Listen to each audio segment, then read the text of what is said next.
Eagles. Nailed it. Ed, I know you got to go. I know you got to go, and I appreciate you joining us. Mo is standing by in the Balanced Green Room. We're going to be talking some MLB playoffs. Ed, you have yourself a good weekend, and I hope the Eagles beat the Vikings. Thanks, Tom. Appreciate it. You do the same. All right, buddy. Ed-kracz joins us, and Rick Riggin was with us earlier. Matthew-Embury and Steve Wilson, but joining us now is Mo from the BS Sports Show. Mo, I know you weren't involved in the football conversations, but any takeaway from Thursday's game against the Colts and the Patriots? I mean, the Colts look good on the field, but it all comes together on the wins and losses, and the Patriots just picked apart the Indianapolis Colts piece by piece and do what they do in New England at home. I didn't never really see a time where the Colts had any control over that game at all. Yeah, it didn't look good. I know you had some hope that it would be a better game and the Colts would win, but I mean, what happened is what I thought would happen. The Colts got picked apart. When Leonard, your best defensive player, goes out early on, and with all the injuries the Colts had, it didn't line up for things to be good for the Indianapolis Colts on Thursday against the Patriots. Let's get into some MLB talk. We love talking baseball in the month of October, and we've got some really good matchups. Let's talk about the classic matchup between the Red Sox and the Yankees. Certainly, I think a lot of people thought the A's could beat the Yankees. Wasn't the case with the A's were red hot. The Brewers are red hot. You got to like where the Braves ended up at, even though the result hasn't been what it is. Well, let's just kind of go through these games, and we'll try to get through these series the best that we can. Let's start. I lost my place. That's okay. No big deal. Let's talk about the Brewers. What are your thoughts on the Brewers, the Rockies? Let's talk a little bit about where the Brewers are. You gotta like them. Well, I mean, the Brewers made a lot of pickups this year, adding to their team. You've got the probable NL MVP in Christian Yelich. You've got a decent pitching staff and guys that come out of the bullpen who throw hard. So, the thing for the Brewers against the Rockies is the Rockies played in 4 different cities and 4 different nights. And, that's tough on any team when you've got the one-game playoff with the Dodgers and you apply to play in Chicago and, then off to Milwaukee, not to mention they were in a different city the night before the one-game playoff. So, a tough road for the Rockies to try to be competitive in this series. So far, it's been all Brewers, but it's been all Brewers late. So, the games have been close up front. Now the Rockies just have to get the bats going in the later innings. Let's talk a little bit about the Cleveland Indians. You know a little bit something about them. Of course, the Houston Astros. Good matchup. I'm not seeing the passion I saw last October with the Cleveland Indians, or is that just me?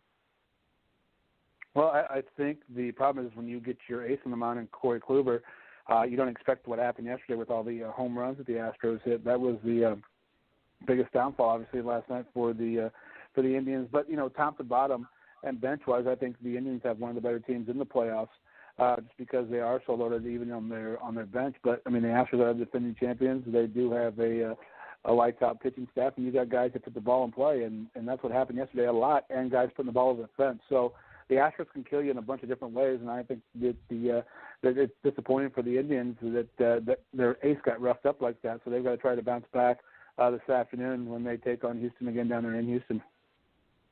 You got to love this matchup. The Boston Red Sox and the New York Yankees, always a fiery matchup, a classic matchup, one that every, I think, network that runs baseball wants to have this matchup.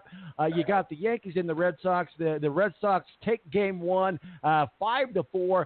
This looks like it's going to be another great bloodbath, if you will, between two teams that hate each other fiercely.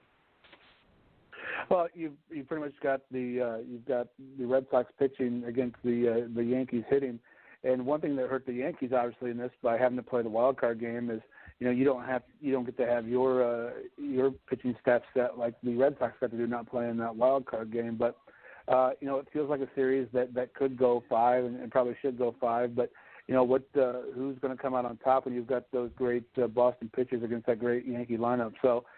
You're right. It should be a fun series and hopefully a series that goes all 5. Mo, let's talk about these Atlanta Braves. Rick Riggins' team. Obviously, my Cardinals didn't get in it. The Dodgers seem to be doing Dodger baseball. The Braves just seem to hit a brick wall. I mean, they really had a great season. They just haven't been able to seal the deal here in the postseason, and they go down 0-2 against the Dodgers.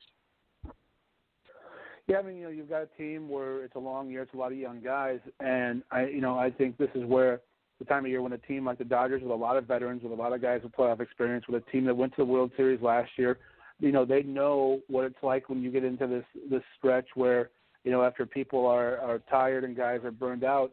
The Dodgers, they may have older guys, but they got guys with experience, and I think these young guys, they've kind of hit a brick wall after 162 games.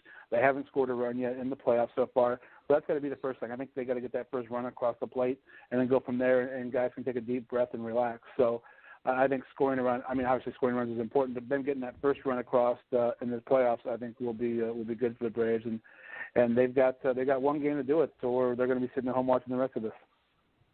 Well, we got a few scenarios to look at. We could be looking at the Dodgers and the Brewers in the NLCS, or we could be looking at the Rockies and the Braves in the NLCS, or we could be looking at, a combination of things. But I think logically, if we were just to look at where we're at now, unless the Rockies can turn some things on, which is very well possible, as you mentioned earlier, but I do like the Brewers. The Brewers are hot, and when you're hot in October, you're hot. Something is said to be said for home field advantage and momentum in October. So if I was to bet, which I kind of am, but you really are, would you put your money on the Dodgers and the Brewers, and the Brewers coming out to go to the World Series? No, I would put my money on the Dodgers. I think they're a team with a lot of experience. I think they've overall got the best top-to-bottom lineup. Even though the Brewers do hold the NL MVP in Christian Yelich, I think the Dodgers are the team that was built to win this year. They've got too many guys that they've picked up. You got a guy like Manny Machado and a couple of players they've added. There's just no doubt in my mind that they've been built to win. They've got the experience. So even though the Brewers are a team that's on fire right now, top to bottom, and in a 7-game series, I'd like the Dodgers. So let's reverse that a little bit for the American League. What about the Astros and the Red Sox? The Red Sox go to the World Series. It would be a year like the Golden State Warriors had when they won 73 games and couldn't close the deal against the Cavaliers. If the Red Sox have the best year they've had ever in team history with over 100 wins and can't close the deal, I mean, it feels like pitching wins playoff games, but it's hard to say that with that Yankees lineup. So, smart money says it's the Astros and the Red Sox, but that series wouldn't surprise me either way. The American League, to me, feels a lot more competitive than the National League does. Well, let's get some gambling advice, some bloodlines. Give us some sure bets. Give us some long shot bets. Give us where to steer away from unless we just want to lose our money. Let's just go through a few games. First of all, in the NFL, what are the top 3 games that you would stay away from, and what are the top 3 games that you would say go ahead and put your money where it belongs on the betting counter, if you will, those 3 teams? All right, you'll have to give me 1 second. I apologize. I was unprepared for that. I'm sorry. We had a little extra time, so I threw you a curveball, no pun intended. That's no okay. problem. That's okay. I'll tell you what. Do you have the games in front of you? Give me a couple. I can tell you. Okay, yeah, I can tell you. We'll just go through the NFL. You got the Broncos and the Jets, the Packers, the Lions, the Giants, the Panthers, the Titans, the Bills, Falcons at the Steelers. And stand by. You've got the Steelers game. I like the over in that game. You've got a team in the Falcons that have they've scored a lot of points the last 2 weeks and not won. You've got 2 defenses that are not good in the Falcons and the Steelers. I remember the line is 56.5, so I like the over in that one, and I also like the Falcons getting 3 points in Pittsburgh. So they don't have to win the game, which they haven't been able to the last couple of weeks, but they can still score a lot of points. So I like the Falcons in that game, plus the 3 points, plus the over of 56.5. So we look at the Ravens and the Browns. How much is the line going to move on the Browns with Baker Mayfield at the helm at home? Well, so normally what happens is when you're an NFL team at home, that adds 3 points to the line, either to the positive or the negative. So what it's done is it opened at -1 for Baltimore, and now it's up to -3. The Baltimore is such a hard team to bet on just because they're so up and down. They're a team that looks dominant one week, and then they're a team that looks, like they look like they're just world beers, and all of a sudden they look like they can't do anything right. So, it's a team to me that looks like that's a game that I stay away from. I don't put my money on. Baltimore's so hard for me to bet for or against just because of the type of football they play, so up and down.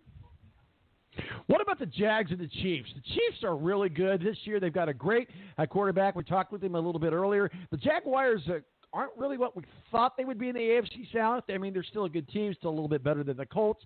It looks like the Titans are kind of starting to be the team to watch, which is kind of what we thought in the AFC South. But certainly they've got a good matchup the Kansas City has a good matchup at home against the Jacksonville Jaguars. This is a game that would be a pick 'em because it's Kansas City giving 3 points, and they're giving that just because they are at home. This is a game that you look at, and part of it makes me want to take the under on it. It's 49 points. You take Jacksonville's defense against this Kansas City offense. This could be one that would be fun for the under. It's another game that I decided to stay away from this week just because you've got a quarterback in Pat Mahomes who has put up ridiculous numbers so far, but he's also a guy that's still young and still like a rookie. So going up against that Jacksonville defense, it was too risky with the way both of these teams play for me to want to put my money on it this week. One more NFL game, and you heard us talking about it when you came on, and that's the Vikings and the Eagles. The Eagles are at home. The Eagles are going through a little bit of a honeymoon hangover, but you have a Minnesota Vikings that is out for blood against the Philadelphia Eagles. Well, it's another one where it would be a pick 'em, but Philadelphia is given the 3 points because they are at home, and I think maybe that's going to make the difference. The thing that scares me is it's another team like Baltimore with this Minnesota offense where they've been up and down. Even though they lost last week to the Rams have a tremendous defense, but Minnesota hung in early on. It's a game that would be hard to put my money on just because you got Minnesota coming in looking for revenge. You've got a Philadelphia team trying to protect their home. You've got a good offense. Carson Wentz in his third game back. You got some key pieces missing on the Minnesota defense. I think, Ed's right, it could be a game where there's a lot of points scored. So because of that, if you want to do the over, it's a low point total at 46. So to me, that's a game that I would probably stay away from just because of the two teams that are playing.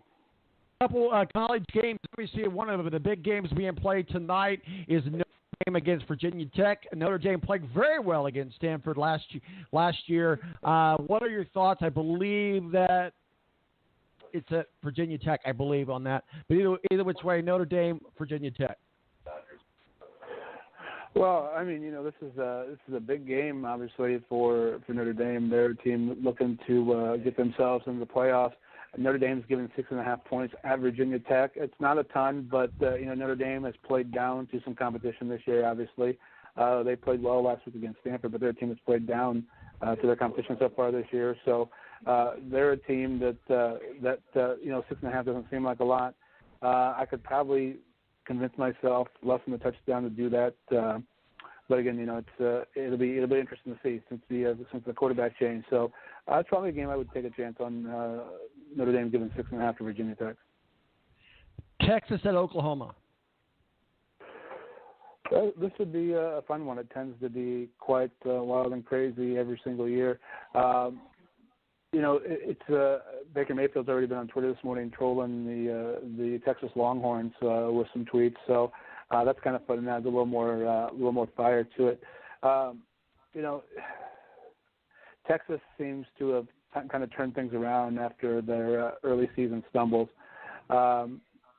Oklahoma's still good. They're just so good. They've got quite the quarterback. They're a team that can definitely lay it on you real quick. This will be a game where Texas can prove that they really